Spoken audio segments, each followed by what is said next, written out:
तर आज आपण चिंचेची चटणी करणार आहोत। तर हे बघा इथे मी चिंच घेतलेली आहे। चिंच आपल्याला पाण्यामध्ये भिजत ठेवायची आहे साधारणतः 1 तास।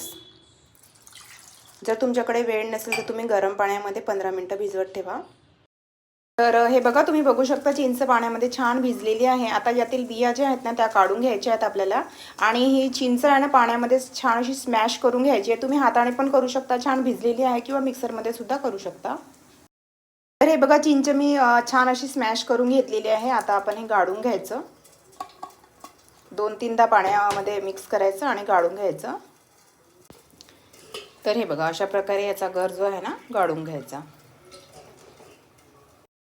तर हे बघा चिंचेचा संपूर्ण गर मी काढून घेतलेला आहे आणि इथे टाकत आहे साधारणतः 1 वाटी गूळ। गूळ टाकल्यानंतर आपल्याला हे 5 ते 10 मिनिटं साधारणतः शिजवून घ्यायचं आहे मंद आचेवर। तर हे बघा मस्त अशी छान अशी चिंचेची चटणी तयार झालेली आहे। ही चटणी फ्रीजमध्ये 8 दिवस छान राहू शकते।